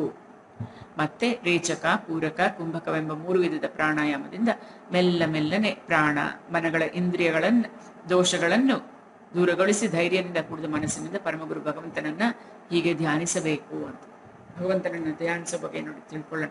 ಭಗವಂತನ ನೇತ್ರಗಳು, ಮುಖವು ನಿರಂತರ ಪ್ರಸನ್ನವಾಗಿದೆ. ಅದನ್ನು ನೋಡುವಾಗ ಸಂತೋಷವಾಗಿ ಭಕ್ತರಿಗೆ ವರವನ್ನು ಕೊಡಲು ಅಭಿಮುಖವಾದಂತೆ ತೋರುತ್ತದೆ. ಅವನ ಮೂಗು, ಹುಬ್ಬುಗಳು, ಕೆನ್ನೆಗಳು ಅತ್ಯಂತ ಸುಶೋಭಿತವಾಗಿದೆ. ಅವನು ಸಮಸ್ತ ದೇವತೆಗಳಲ್ಲಿಯೂ ಅತ್ಯಂತ ಸುಂದರವಾಗಿದ್ದಾನೆ. ಅವನು ತರುಣ ವಯಸ್ಸಿನವನಾಗಿದ್ದು ಅಂಗಾಂಗಗಳೆಲ್ಲ ರಮಣೀಯವಾಗಿದೆ. ತುಟಿಗಳು ಕೆಂಪಾಗಿದ್ದು ಕಣ್ಣುಗಳು ನಸುಗೆಂಪಾಗಿವೆ. ಅವನು ಶರಣಾಗತರಿಗೆ ಆಶ್ರಯನು, ಸುಖದಾಯಕನು, ಶರಣಾಗತ ವತ್ಸಲನು, ದಯಾಸಮುದ್ರನು ಆಗಿರುವನು. ಅವನ ವಕ್ಷಸ್ಥಳದಲ್ಲಿ ಶ್ರೀವತ್ಸ ಚಿಹ್ನೆ ಇದೆ. ಶರೀರವು ನೀರು ತುಂಬಿದ ಮೋಡದಂತೆ ಶ್ಯಾಮಲವಾಗಿದೆ. ಆ ಪರಮಪುರುಷ ಶ್ಯಾಮಸುಂದರನು ಕೊರಳಲ್ಲಿ ಕಮನೀಯವಾದ ವನಮಾಲೆಯನ್ನು, 4 ಭುಜಗಳಲ್ಲಿ ಶೋಭಿಸುತ್ತಿರುವ ಶಂಕು, ಚಕ್ರ, ಗದೆ, ಪದ್ಮಗಳನ್ನು ಧರಿಸಿದ್ದಾನೆ. ಅವನ ಅಂಗ ಉಪಾಂಗಗಳು ಕಿರೀಟ, ಕುಂಡಲ, ಕೇಯೂರ, ಕಂಕಣ ಮುಂತಾದ ಆಭರಣಗಳಿಂದ ವಿಭೂಷಿತವಾಗಿವೆ. ಕೊರಳಿನಲ್ಲಿ ಕೌಸ್ತುಭ ಮಣಿಯ ಕಾಂತಿ ಮತ್ತು ನಡುವಿನಲ್ಲಿ ರೇಷ್ಮೆಯ ಪೀತಾಂಬರ ಪ್ರಕಾಶಿಸುತ್ತಿದೆ. ಕಟಿಯಲ್ಲಿ ಕನಕ ಒಡ್ಯಾಣವು, ಕಾಲುಗಳಲ್ಲಿ ಕಾಂಚನ ಕಾಲಂದುಗೆಗಳು, ಕಣ್ಣುಗಳಿಗೆ ಹಬ್ಬವಾಗಿದೆ. ಭಗವಂತನ ದಿವ್ಯ ಮಂಗಳ ವಿಗ್ರಹವು ದರ್ಶನೀಯವಾದದ್ದು, ಶಾಂತವಾಗಿದ್ದು ನಯನಾನಂದಕರವಾಗಿದೆ. ಅಷ್ಟು ಚೆನ್ನಾಗಿದ್ದಾನೆ ಭಗವಂತ ಅಂತ ಭಗವಂತನ ವರ್ಣನೆ, ರೂಪಿನ ವರ್ಣನೆ ಮಾಡ್ತಾನೆ. ಮಾನಸ ಪೂಜೆ ಮಾಡುವ ಅಂತರಂಗ ಭಕ್ತರ ಅಂತಃಕರಣದಲ್ಲಿ ಹೃದಯ ಕಮಲದ ಕರ್ಣಿಕೆಯ ಜಾಗದಲ್ಲಿ ತನ್ನ ಉಗುರುಗಳೆಂಬ ಮಣಿಗಳ ಸಾಲುಗಳಿಂದ ಮಿನುಗುತ್ತಿರುವ ಪಾದಾರವಿಂದಗಳನ್ನು ನೆಲೆಗೊಳಿಸಿ ಶೋಭಿಸ್ತಾ ಇದ್ದಾನೆ. ಹೀಗೆ ಧಾರಣೆಯನ್ನು ಮಾಡುತ್ತಾ ಚಿತ್ತವು ಸ್ಥಿರವೂ ಏಕಾಗ್ರವೂ ಆದ ಬಳಿಕ ವರಪ್ರದನಾದ ಪ್ರಭುವು ಕಿರುನಗೆಯನ್ನು ಸೂಸುತ್ತಾ ಅನುರಾಗ ತುಂಬಿದ ನೋಟವನ್ನು ನನ್ನ ಮೇಲೆ ಬೀರುತ್ತಿದ್ದಾನೆ ಎಂದು ಮನಸ್ಸಿನೊಳಗೆ ಧ್ಯಾನ ಮಾಡಿಕೊಳ್ಬೇಕು. ಹೀಗೆ ಶ್ರೀ ಭಗವಂತನ ಮಂಗಳಮೂರ್ತಿಯನ್ನು ನಿರಂತರವಾಗಿ ಧ್ಯಾನಿಸುವುದರಿಂದ ಮನಸ್ಸು ಶೀಘ್ರವಾಗಿ ಪರಮಾನಂದದಲ್ಲಿ ಮುಳುಗಿ ತಲ್ಲೀನವಾಗಿ ಬಿಡುವುದು, ಮತ್ತೆ ಅದು ಅಲ್ಲಿಂದ ಹಿಂದಿರುಗುವುದಿಲ್ಲ. ರಾಜಕುಮಾರ, ಈ ಧ್ಯಾನದ ಜೊತೆಯಲ್ಲೇ ಜಪ ಮಾಡುವಂತಹ ಪರಮ ಗುಹ್ಯವಾದ ಮಂತ್ರವನ್ನು ಹೇಳುವನು ಕೇಳು. ಇದನ್ನು 7 ರಾತ್ರಿ ಜಪ ಮಾಡುವುದರಿಂದ ಮನುಷ್ಯನು ಆಕಾಶದಲ್ಲಿ ಸಂಚರಿಸುವ ಸಿದ್ಧರನ್ನ ದರ್ಶಿಸಬಲ್ಲನು. ಏನಪ್ಪ ಅದು ಅಂತ ಹೇಳಿದ್ರೆ, ಓಂ ನಮೋ ಭಗವತೆ ವಾಸುದೇವಾಯ, ಓಂ ನಮೋ ಭಗವತೆ ವಾಸುದೇವಾಯ, ಓಂ ನಮೋ ಭಗವತೆ ವಾಸುದೇವಾಯ ಎಂಬುದೇ ಆ ದಿವ್ಯ ಮಂತ್ರ. ಈ ಮಂತ್ರದಿಂದ ಭಗವಂತನಿಗೆ ಆಯಾ ದೇಶ ಕಾಲಗಳಿಗೆ ಅನುಗುಣವಾದ ಸಾಮಗ್ರಿಗಳಿಂದ ದ್ರವ್ಯಮಯವಾದ ಪೂಜೆಯನ್ನು ಬುದ್ಧಿಶಾಲಿಯಾದವನು ಮಾಡಬೇಕು. ಪರಮಾತ್ಮನ ಪೂಜೆಯನ್ನು ಪರಿಶುದ್ಧವಾದ ಜಲ, ಪುಷ್ಪಮಾಲೆ, ಅರಣ್ಯದಲ್ಲಿ ದೊರೆಯುವ ಗೆಡ್ಡೆ, ಗೆಣಸು, ಹಣ್ಣುಗಳು, ಪ್ರಶಸ್ತವಾದ ಗರಿಕೆ ಮುಂತಾದ ಅಂಕುರಗಳು, ವಸ್ತ್ರಗಳು ಹಾಗೂ ಅವನಿಗೆ ಪ್ರಿಯವಾದ ತುಳಸಿ, ಭಗವಂತನಿಗೆ ಶ್ರೀಹರಿಗೆ ತುಳಸಿ ಪ್ರಿಯ, ಇವುಗಳಿಂದ ಪೂಜೆ ಮಾಡಬೇಕು. ಶಿಲಾಮೂರ್ತಿ, ಸಾಲಿಗ್ರಾಮ ಮುಂತಾದ ಮೂರ್ತಿ ದೊರೆತರೆ ಅದರಲ್ಲಿ ಸ್ವಾಮಿಯನ್ನು ಪೂಜಿಸಬೇಕು. ಅವುಗಳು ದೊರೆಯದಿದ್ದರೆ ಭೂಮಿ, ನೀರು ಇವುಗಳಲ್ಲಿ ಭಗವಂತನನ್ನು ಆರಾಧಿಸಬಹುದು. ಉಪಾಸಕನ ಮನಸ್ಸು ಸದಾ ಸಂಯಮದಲ್ಲಿದ್ದು ಮನನಶೀಲ, ಶಾಂತ ಮತ್ತು ಮೌನವಾಗಿರಬೇಕು. ಕಾಡಿನಲ್ಲಿ ದೊರೆಯುವ ಫಲ ಮೂಲಾದಿಗಳನ್ನೇ ಮಿತವಾಗಿ ಸೇವಿಸಬೇಕು. ಇದಲ್ಲದೆ ಪುಣ್ಯ ಶ್ಲೋಕನಾದ ಶ್ರೀಹರಿಯು ತನ್ನ ಅಚಿಂತ್ಯವಾದ ಮಾಯೆಯಿಂದ ತನ್ನದೇ ಇಚ್ಛೆಗನುಸಾರವಾಗಿ ನಾನಾ ಅವತಾರಗಳನ್ನೆತ್ತಿ ಮಾಡಿದ ದಿವ್ಯ ಲೀಲೆಗಳನ್ನು ಮನಸ್ಸಿನಲ್ಲೇ ಚಿಂತಿಸ್ತಾ ಇರಬೇಕು. ಮಂತ್ರಮೂರ್ತಿಯಾದ ಶ್ರೀ ಭಗವಂತನಿಗೆ ಅರ್ಪಿಸುವ ಉಪಚಾರಗಳೆಲ್ಲವನ್ನು ವಿಧಾನಗಳಿಗನುಸಾರ ದ್ವಾದಶಾಕ್ಷರ ಮಂತ್ರದ ಮಹಾಮಂತ್ರದ ಮೂಲಕವೇ ಅರ್ಪಿಸಬೇಕು. ಓಂ ನಮೋ ಭಗವತೆ ವಾಸುದೇವಾಯ ಅಂತ. ಹೀಗೆ ಹೃದಯದಲ್ಲಿ ನೆಲೆಸಿದ ಶ್ರೀಹರಿಯನ್ನು ಮನಸ್ಸು ಮಾತು ಶರೀರದಿಂದ ಭಕ್ತಿಪೂರ್ವಕವಾಗಿ ಪೂಜೆ ಮಾಡಿದರೆ ಅವನು ನಿಶ್ಚಲ ಭಾವದಿಂದ ಚೆನ್ನಾಗಿ ಭಜಿಸುವ ಭಕ್ತರ ಭಾವವನ್ನು ವೃದ್ಧಿಪಡಿಸಿ ಅವರ ಇಷ್ಟಾನುಸಾರವಾಗಿ ಧರ್ಮ, ಅರ್ಥ, ಕಾಮ, ಮೋಕ್ಷಗಳೆಂಬ ಪುರುಷಾರ್ಥ ರೂಪವಾದ ಶ್ರೇಯಸ್ಸನ್ನ ಕರುಣಿಸ್ತಾನೆ. ಉಪಾಸಕನಿಗೆ ಇಂದ್ರಿಯ ಭೋಗಗಳಲ್ಲಿ ವೈರಾಗ್ಯ ಉಂಟಾಗಿದ್ದರೆ ಅವನು ಮೋಕ್ಷ ಪ್ರಾಪ್ತಿಗಳಿಗಾಗಿ ಅತ್ಯಂತ ಭಕ್ತಿಪೂರ್ವಕ ನಿರಂತರ ಭಾವದಿಂದ ಭಗವಂತನನ್ನ ಭಜಿಸಬೇಕು. ಹೀಗೆ ಶ್ರೀ ನಾರದ ಮುನಿಗಳ ಉಪದೇಶವನ್ನು ಪಡೆದು ರಾಜಕುಮಾರ ಧ್ರುವನು ಅವರಿಗೆ ಪ್ರದಕ್ಷಿಣೆ ಬಂದು ನಮಸ್ಕಾರ ಮಾಡ್ತಾನೆ. ಅನಂತರ ಅವನು ಭಗವಂತನ ಚರಣ ಚಿಹ್ನೆಗಳಿಂದ ಅಂಕಿತವಾದ ಪರಮ ಪವಿತ್ರವಾದ ಮಧುವನಕ್ಕೆ ತೆರಳಿದನು. ಧ್ರುವನು ತಪೋವನದತ್ತ ಹೊರಟು ಹೋದ ಬಳಿಕ ದೇವರ್ಷಿ ನಾರದರು ಉತ್ತಾನಪಾದನ ಅರಮನೆಗೆ ಬರ್ತಾರೆ. ರಾಜನು ಅವರನ್ನು ಯಥಾಯೋಗ್ಯ ಉಪಚಾರಾದಿಗಳಿಂದ ಪೂಜಿಸಿದನು. ಆಗ ಅವರು ಸುಖಾಸೀನರಾಗಿ ರಾಜನಲ್ಲಿ ಕುಶಲ ಪ್ರಶ್ನೆಗಳನ್ನು ಮಾಡ್ತಾರೆ. ನಾರದ ಮುನಿಗಳು ಹೇಳ್ತಾರೆ, ಮಹಾರಾಜನೇ, ನಿನ್ನ ಮುಖವು ಬಾಡಿದೆಯಲ್ಲ, ಬಹಳ ಕಾಲದಿಂದ ಏನನ್ನೋ ಚಿಂತಿಸುತ್ತಿರುವ ಹಾಗಿದೆಯಲ್ಲ, ನಿನಗೆ ಧರ್ಮ ಅರ್ಥ ಕಾಮಗಳಲ್ಲಿ ಯಾವ ತೊಂದರೆಯೂ ಇಲ್ಲವಲ್ಲ ಅಂತ ಉತ್ತಾನಪಾದ ರಾಜ ಹೇಳ್ತಾನೆ. ಮಹರ್ಷಿಗಳೇ, ಏನ್ ಹೇಳಲಿ, ಅಯ್ಯೋ, ನಾನು ಸ್ತ್ರೀಲೋಲನಾಗಿ ನಿರ್ದಯನಾಗಿ ಆ ಕಾರ್ಯವನ್ನು ಮಾಡಿಬಿಟ್ಟೆ. ಮಹಾಮೇಧಾವಿಯಾಗಿದ್ದ ನನ್ನ 5 ವರ್ಷದ ಹಸುಳೆ ಬಾಲಕನನ್ನ ಅವನ ತಾಯಿಯೊಂದಿಗೆ ಮನೆಯಿಂದ ಹೊರ ಹಾಕಿದೆನು. ಆ 5 ವರ್ಷದ ಮುದ್ದು ಮಗು ತಪಸ್ಸಿಗಾಗಿ ಕಾಡಿಗೆ ಹೋಗಿಬಿಟ್ಟಿರುವನು. ಕಮಲದಂತಿರುವ ಅವನ ಮುಖವು ಹಸಿವಿನಿಂದ ಬಾಡಿ ಹೋಗಿರಬಹುದು. ಅವನು ಬಳಲಿ ದಾರಿಯಲ್ಲೆಲ್ಲಾದ್ರೂ ಬಿದ್ದು ಹೋಗಿಬಿಟ್ಟಿರಬಹುದು. ಆ ಅಸಹಾಯಕ ಮಗುವನ್ನು ಕಾಡಿನಲ್ಲಿ ತೋಳಗಳು ತಿಂದು ಬಿಟ್ಟಿಲ್ಲ ತಾನೆ. ಅಯ್ಯೋ, ನಾನು ಎಂತಹ ಸ್ತ್ರೀದಾಸನಾದೆ, ನನ್ನ ಕುಟಿಲತೆಯನ್ನು ನೋಡಿರಲ್ಲ. ಆ ಬಾಲಕನು ಪ್ರೇಮದಿಂದ ನನ್ನ ತೊಡೆಯನ್ನೇರಲು ಬಯಸುತ್ತಿದ್ದನು, ಆದರೆ ದುಷ್ಟನಾದ ನಾನು ಅವನನ್ನು ಸ್ವಲ್ಪವೂ ಆಧರಿಸಲಿಲ್ಲ. ನಾರದರು ಹೇಳ್ತಾರೆ, ರಾಜನೇ, ನೀನು ನಿನ್ನ ಮಗನ ವಿಷಯದಲ್ಲಿ ಚಿಂತಿಸಬೇಡ. ಅವನ ರಕ್ಷಕನು ಭಗವಂತನೇ ಆಗಿರುವನು. ಅವನ ಪ್ರಭಾವವನ್ನು ನೀನು ಅರಿಯೇ. ಅವನ ಕೀರ್ತಿಯು ಇಡೀ ಜಗತ್ತಿನಲ್ಲಿ ಹರಡುತ್ತದೆ. ಆ ಬಾಲಕನು ಸರ್ವ ಸಮರ್ಥನಾಗಿದ್ದಾನೆ. ದೊಡ್ಡ ದೊಡ್ಡ ಲೋಕಪಾಲಕರೂ ಮಾಡಲಾಗದ ಮಹತ್ ಕಾರ್ಯವನ್ನೇ ಪೂರೈಸಿ ಅವನು ಶೀಘ್ರವಾಗಿ ನಿನ್ನ ಬಳಿಗೆ ಹಿಂದಿರುಗುವನು. ಅವನಿಂದ ನಿನ್ನ ಕೀರ್ತಿಯು ಹೆಚ್ಚೀತು. ಶ್ರೀ ಮೈತ್ರೇಯ ಮಹರ್ಷಿಗಳು ಹೇಳ್ತಾರೀಗ, ದೇವರ್ಷಿ ನಾರದರ ಮಾತನ್ನು ಕೇಳಿದ ಉತ್ತಾನಪಾದ ರಾಜನು ರಾಜಕಾರ್ಯ ರಾಜಭೋಗಗಳಲ್ಲಿ ಉದಾಸೀನನಾಗಿ ನಿರಂತರ ಆ ಪುತ್ರನ ಕುರಿತೇ ಚಿಂತಿಸ್ತಾ ಇದ್ದ. ಇತ್ತ ಧ್ರುವಕುಮಾರನು ಮಧುವನವನ್ನು ತಲುಪಿ ಯಮುನಾ ನದಿಯ ತೀರದಲ್ಲಿ ಸ್ನಾನ ಮಾಡಿ ಆ ರಾತ್ರಿ ಪರಿಶುದ್ಧಿಯಿಂದ ಉಪವಾಸ ಮಾಡಿ ನಾರದರ ಉಪದೇಶಾನುಸಾರ ಏಕಾಗ್ರಚಿತ್ತದಿಂದ ಪರಮಪುರುಷ ಶ್ರೀನಾರಾಯಣನ ಉಪಾಸನೆಯನ್ನ ಪ್ರಾರಂಭಿಸಿದನು. ಅವನು ಮೂರು ರಾತ್ರಿಗಳಿಗೆ ಒಂದು ಬಾರಿಯಂತೆ ಬೇಲದ ಹಣ್ಣು ಮತ್ತು ಬೋರೆ ಹಣ್ಣುಗಳನ್ನು ಮಾತ್ರ ಶರೀರ ಧಾರಣೆಗೆ ಬೇಕಾದಷ್ಟನ್ನೇ ಸೇವಿಸ್ತಾ ಶ್ರೀ ಭಗವದಾರಾಧನೆಯಲ್ಲಿ 1 ತಿಂಗಳನ್ನು ಕಳೆದನು. 2ನೇ ತಿಂಗಳಲ್ಲಿ ಅವನು 6 ದಿನಗಳಿಗೆ ಒಂದು ಬಾರಿಯಂತೆ ಒಣಗಿದ ಎಲೆ ಮತ್ತು ಹುಲ್ಲನ್ನು ತಿಂದು ಭಗವಂತನನ್ನ ಭಜಿಸಿದನು. 3ನೇ ತಿಂಗಳನ್ನು 9 ದಿನಗಳಿಗೊಮ್ಮೆ ಕೇವಲ ನೀರು ಕುಡಿದು ಸಮಾಧಿ ಯೋಗದ ಮೂಲಕ ಪುಣ್ಯಶ್ಲೋಕನಾದ ಪ್ರಭುವಿನ ಭಜನೆಯಲ್ಲಿ ಕಳೆದನು. 4ನೆಯ ತಿಂಗಳಲ್ಲಿ ಅವನು ಶ್ವಾಸವನ್ನು ಜಯಿಸಿ 12 ದಿನಗಳಿಗೊಮ್ಮೆ ವಾಯುವನ್ನು ಮಾತ್ರ ಸ್ವೀಕರಿಸಿ ಧ್ಯಾನ ಯೋಗದ ಮುಖಾಂತರ ಮೂಲಕ ಭಗವಂತನನ್ನ ಆರಾಧಿಸಿದನು. 5 ವರ್ಷದ ಮಗು ಎಷ್ಟೆಲ್ಲ ಮಾಡುತ್ತೆ. 5ನೆಯ ತಿಂಗಳಿನಲ್ಲಿ ಶ್ವಾಸವನ್ನ ಸಂಪೂರ್ಣವಾಗಿ ಜಯಿಸಿ ಪರಬ್ರಹ್ಮನನ್ನೇ ಚಿಂತಿಸುತ್ತಾ ಒಂಟಿ ಕಾಲಿನ ಮೇಲೆ ಮೋಟು ಮರದಂತೆ ನಿಶ್ಚಲವಾಗಿ ನಿಂತು ತಪಸ್ಸನ್ನ ಆಚರಿಸ್ತಾ ಇದ್ದನು. ಆಗ ಅವನು ಶಬ್ದಾದಿ ವಿಷಯಗಳನ್ನು, ಇಂದ್ರಿಯಗಳನ್ನು ಮತ್ತು ಅವುಗಳಿಗೆ ನಿಯಾಮಕವಾಗಿರುವ ಮನಸ್ಸನ್ನು ಇತರ ಎಲ್ಲ ಕಡೆಗಳಿಂದಲೂ ಸೆಳೆದು ಹೃದಯಸ್ಥನಾಗಿದ್ದ ಶ್ರೀಹರಿಯ ಸ್ವರೂಪದಲ್ಲಿ ನೆಲೆಗೊಳಿಸಿದನು. ಚಿತ್ತವನ್ನು ಬೇರೆಲ್ಲಿಗೂ ಹೋಗಕೊಡಲಿಲ್ಲ. ಹೀಗೆ ಅವನು ಮಹತ್ತೆ ಮುಂತಾದ ಎಲ್ಲ ತತ್ವಗಳಿಗೂ ಆಧಾರವಾಗಿ ಪ್ರಕೃತಿ ಮತ್ತು ಪುರುಷರಿಗೂ ಅಧೀಶ್ವರನಾದ ಪರಬ್ರಹ್ಮ ಪುರುಷೋತ್ತಮನಲ್ಲಿ ಮನಸ್ಸನ್ನು ಧಾರಣೆ ಮಾಡಿದನು. ಅವನ ತೇಜಸ್ಸನ್ನು ಸಹಿಸಲಾರದೆ 3 ಲೋಕಗಳು ನಡುಗಿ ಹೋದುವಂತೆ. ಅವನು ಒಂಟಿ ಕಾಲಿನ ಮೇಲೆ ನಿಂತುಕೊಂಡಾಗ ಆತನ ಕಾಲಿನ ಹೆಬ್ಬೆರಳಿನಿಂದ ತುಳಿಯಲ್ಪಟ್ಟ ಭೂಮಿಯು ಗಜರಾಜನು ಏರಿದ ಹಡಗಿನಂತೆ ಎಡಬಲಕ್ಕೆ ತೂಗತೊಡಗಿತು. ಧ್ರುವನು ತನ್ನ ಇಂದ್ರಿಯ ದ್ವಾರಗಳನ್ನು ಹಾಗೂ ಪ್ರಾಣಗಳನ್ನು ಸ್ತಂಭಿಸಿ ಅನನ್ಯ ಬುದ್ಧಿಯಿಂದ ವಿಶ್ವಾತ್ಮನಾದ ವಿಷ್ಣುವನ್ನು ಧ್ಯಾನಿಸತೊಡಗಿದಾಗ ಸರ್ವಲೋಕಗಳಿಗೂ ಉಸಿರು ಕಟ್ಟಿ ಹೋಯಿತು. ಎಲ್ಲ ಲೋಕಗಳು ಮತ್ತು ಲೋಕಪಾಲಕರು ತಡೆಯಲಾಗದ ಪೀಡಿಗೆ ಒಳಗಾಡಿದರು. ಆಗ ಅವರೆಲ್ಲರೂ ಗಾಬರಿಗೊಂಡು ಶ್ರೀಹರಿಯನ್ನ ಶರಣು ಹೋದರು. ದೇವತೆಗಳೆಲ್ಲ ಶ್ರೀಹರಿ ಹತ್ರ ಹೋಗ್ತಾರೆ. ಭಗವಂತನೇ, ಸಮಸ್ತ ಸ್ಥಾವರ ಜಂಗಮ ಪ್ರಾಣಗಳ ಸ್ತಬ್ಧವಾಗಿದೆ. ನಮಗೆ ಇಂತಹ ಅನುಭವವು ಮೊದಲೆಂದೂ ಆಗಿರಲಿಲ್ಲ. ನೀನು ಶರಣಾಗತ ರಕ್ಷಕನು. ನಿನ್ನಲ್ಲಿ ಶರಣು ಬಂದಿರುವ ನಮ್ಮನ್ನು ಈ ದುಃಖದಿಂದ ಪಾರು ಮಾಡುವಂತ ಭಗವಂತ ಹೇಳ್ತಾನೆ. ದೇವತೆಗಳಿರ, ಹೆದರಬೇಡಿರಿ.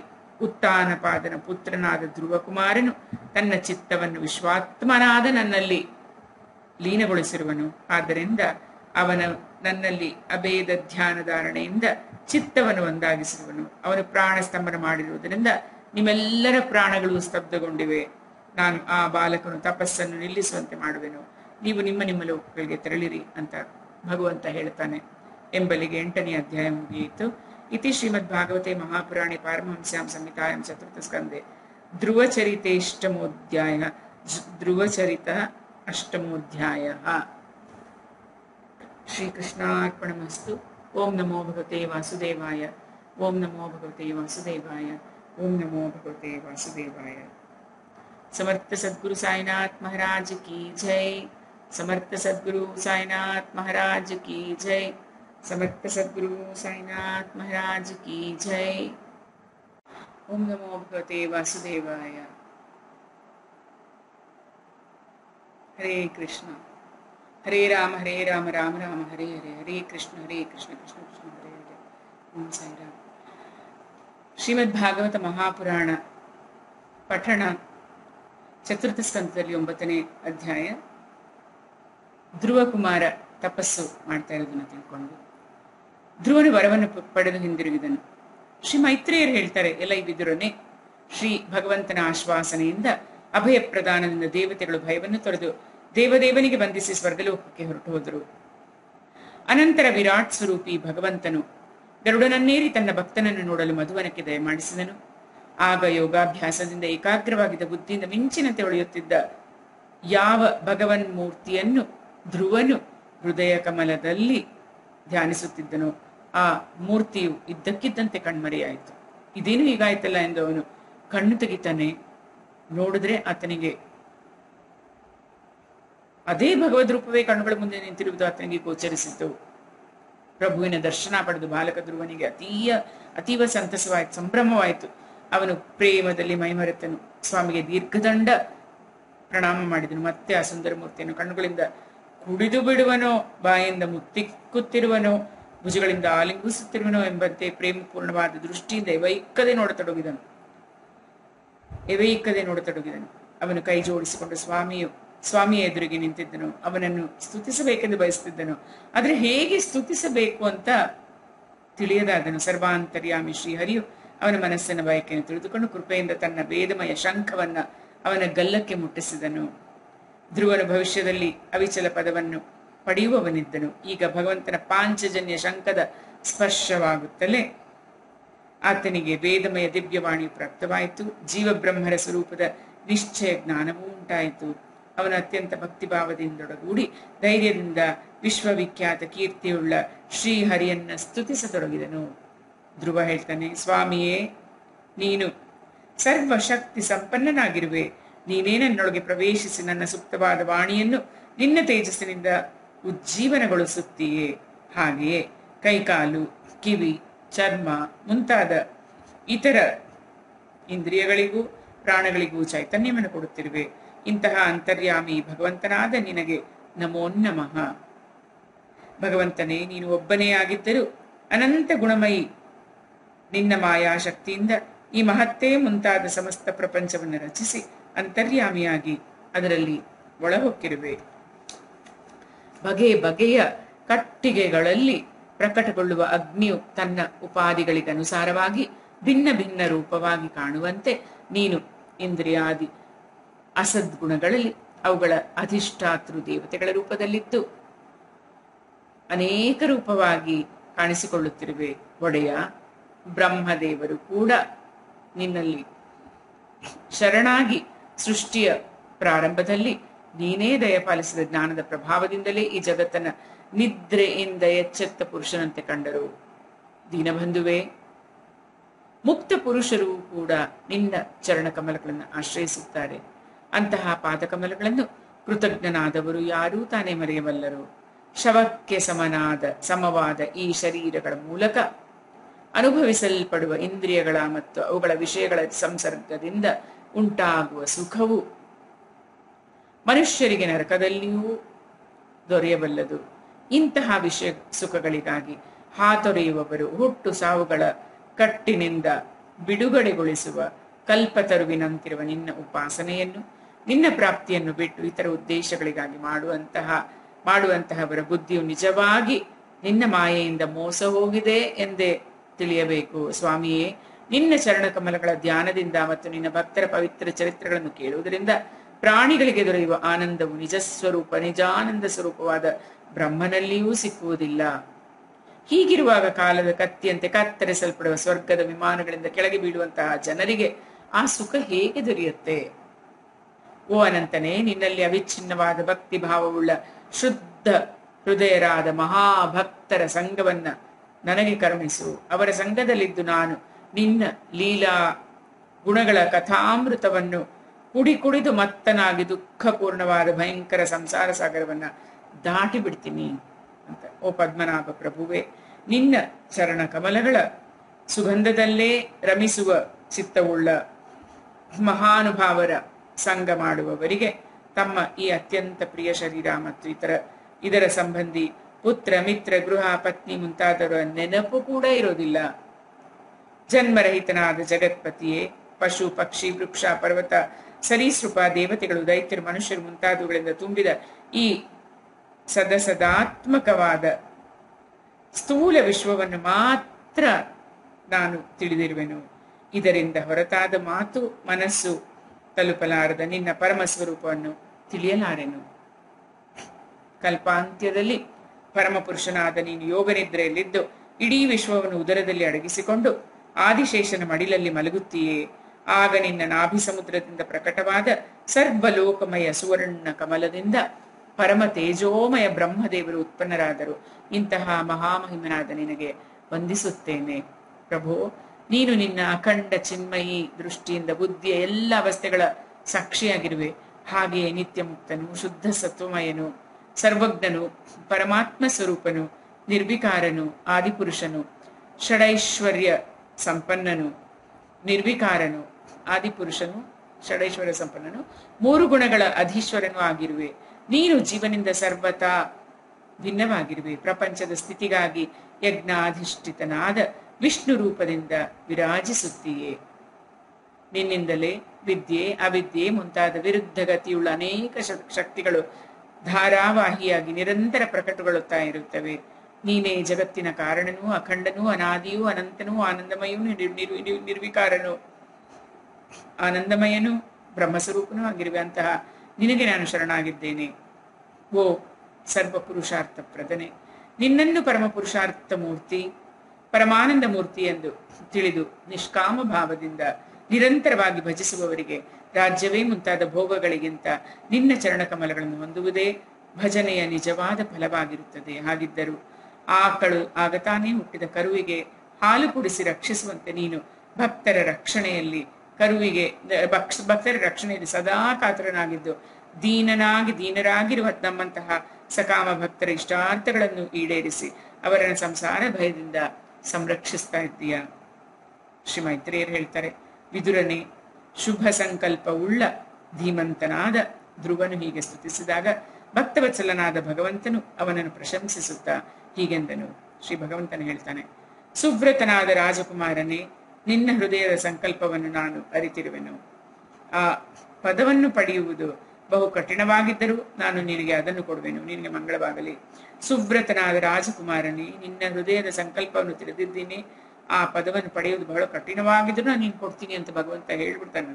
ವರ ಕೊಟ್ಟಾಯ್ತು. ಎಲೈ ಮಂಗಳಮತಿಯೇ, ಯಾವ ಅವಿನಾಶಿಯಾದ ಸ್ಥಾನವನ್ನು ಇಲ್ಲಿಯವರೆಗೆ ಯಾರು ಪಡೆದಿಲ್ಲವೋ, ಯಾವುದು ಗ್ರಹ ನಕ್ಷತ್ರ ತಾರಾಗಣಗಳಿಗೆ ಮೇಟಿ ಕಂಬದಂತೆ ಮೇರುವಾಗಿದೆಯೋ, ಅವಾಂತರ ಪ್ರಳಯದವರೆಗೆ ಮಾತ್ರ ಇರುವ ಇತರ ಲೋಕಗಳು ನಾಶ ಹೊಂದಿದರೂ ಯಾವುದು ಸ್ಥಿರವಾಗಿರುತ್ತದೋ ಮತ್ತು ಯಾವುದನ್ನು ತಾರಾಗಣಗಳೊಡನೆ ಕೂಡಿ ಧರ್ಮ, ಅಗ್ನಿ, ಕಶ್ಯಪ, ಶುಕ್ರರ ಮುಂತಾದ ಗ್ರಹ ನಕ್ಷತ್ರಗಳು ಪ್ರದಕ್ಷಿಣೆ ಮಾಡುತ್ತಿರುವಂತಹ ಧ್ರುವಲೋಕವನ್ನು ನಾನು ನಿನಗೆ ಕೊಡ್ತಾ ಇದ್ದೇನೆ. ನಿನ್ನ ತಂದೆಯು ನಿನಗೆ ರಾಜ್ಯ ಸಿಂಹಾಸನವನ್ನು ಕೊಟ್ಟು ವನಕ್ಕೆ ಹೋದ ಬಳಿಕ ನೀನು 30,000 ವರ್ಷಗಳವರೆಗೆ ಧರ್ಮದಿಂದ ಭೂಮಂಡಲವನ್ನ ಆಳ್ತೀಯ. ಆಗಲೂ ನಿನ್ನ ಇಂದ್ರಿಯಗಳ ಶಕ್ತಿಯು ಹಿಂದಿನಂತೆ ಇರುವುದು. ಮುಂದೆ ಒಂದು ದಿನ ನಿನ್ನ ತಮ್ಮನಾದ ಉತ್ತಮನು ಬೇಟೆಯಾಡುವುದಕ್ಕಾಗಿ ಅರಣ್ಯಕ್ಕೆ ಹೋದಾಗ ಅಲ್ಲಿ ಸಾವಿಗೆ ಈಡಾಗುವನು. ಆಗ ಆತನ ತಾಯಿ ಸುರುಚಿಯು ಪುತ್ರ ಪ್ರೇಮದಿಂದ ಹುಚ್ಚೇರಿ ಕಾಡಿನಲ್ಲಿ ಹುಡುಕುತ್ತಾ ಕಾಡ್ಗಿಚ್ಚಿನಲ್ಲಿ ಪ್ರವೇಶಿಸಿ ಬಿಡುವಳು. ಯಜ್ಞವು ನನ್ನ ಮೂರ್ತಿಯಾಗಿದೆ. ನೀನು ಬಹುದಕ್ಷಿಣೆಗಳಿಂದ ಕೂಡಿದ ಅನೇಕ ಯಜ್ಞಗಳಿಂದ ನನ್ನನ್ನು ಪೂಜಿಸಿ ಈ ಲೋಕದಲ್ಲಿ ಉತ್ತಮ ಭೋಗಗಳನ್ನು ಅನುಭವಿಸಿ ಕೊನೆಯಲ್ಲಿ ನನ್ನನ್ನೇ ಸ್ಮರಿಸುವೆ.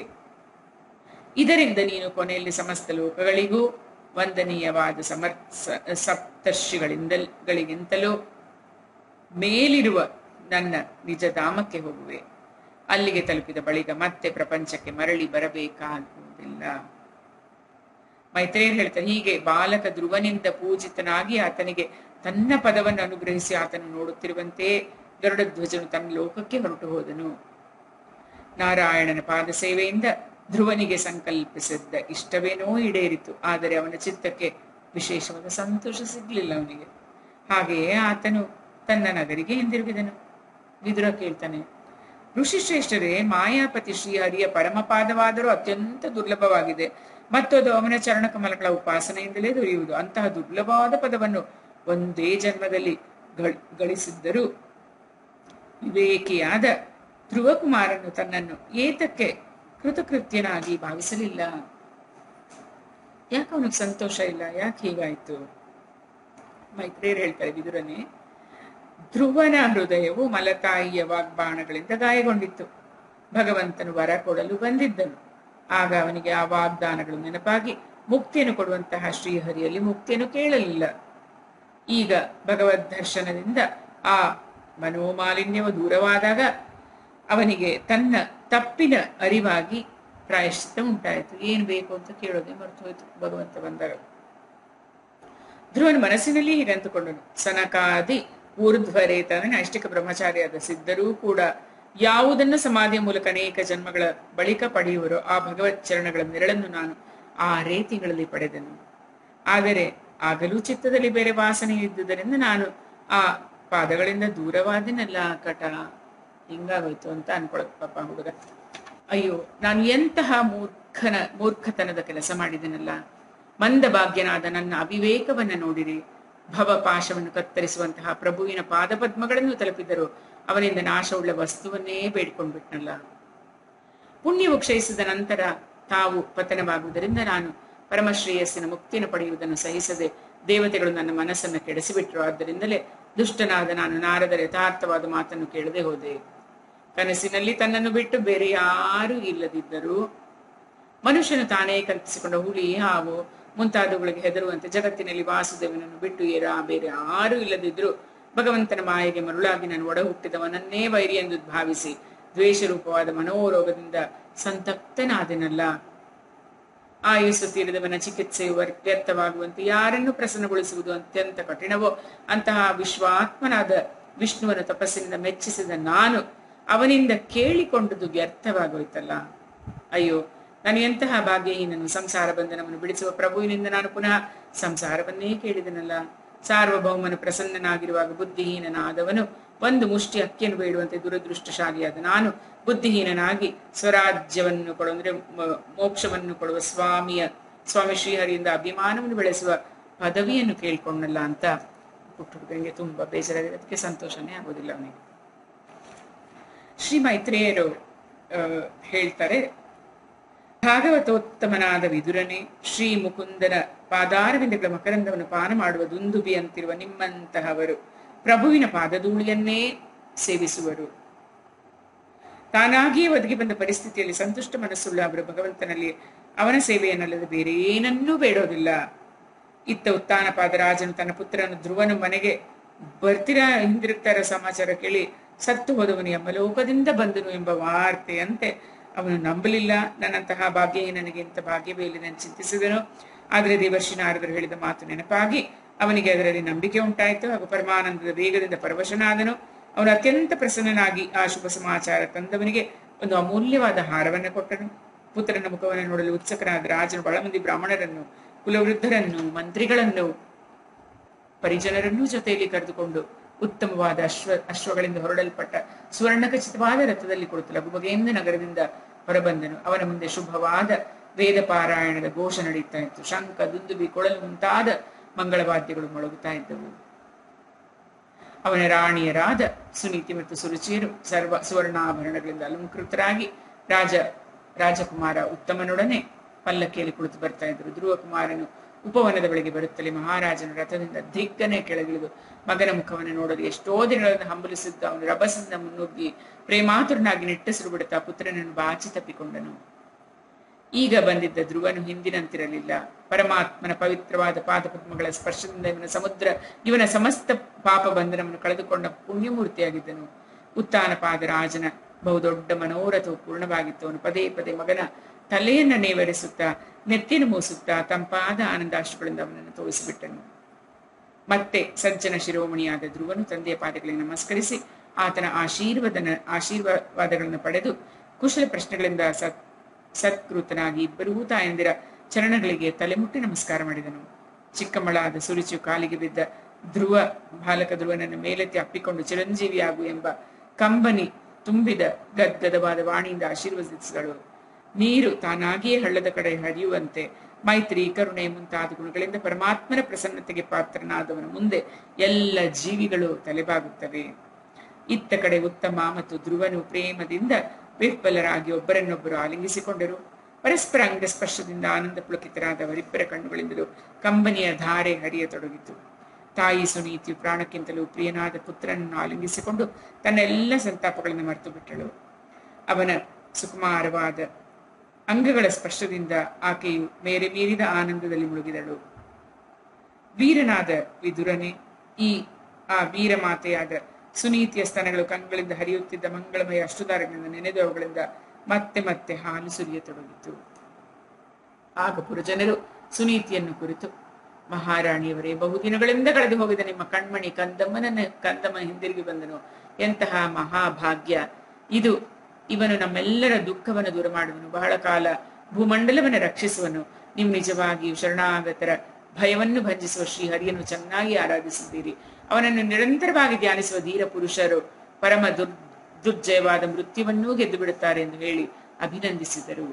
ಹೀಗೆ ಎಲ್ಲ ಜನರು ಧ್ರುವಕುಮಾರನ್ನು ಮುದ್ದಿಸುತ್ತಿರಲು ಉತ್ತಾನಪಾದ ರಾಜನು ಆತನನ್ನು ಮತ್ತು ಆತನ ತಮ್ಮ ಉತ್ತಮನನ್ನು ಹೆಣ್ಣಾನೆಯ ಮೇಲೆ ಕುಳ್ಳಿರಿಸಿ ಎಲ್ಲರಿಂದಲೂ ಹೊಗಳಿಸಿಕೊಳ್ಳುತ್ತಾ ಪರಮಹರ್ಷದಿಂದ ಪುರವನ್ನು ಪ್ರವೇಶಿಸಿದನು.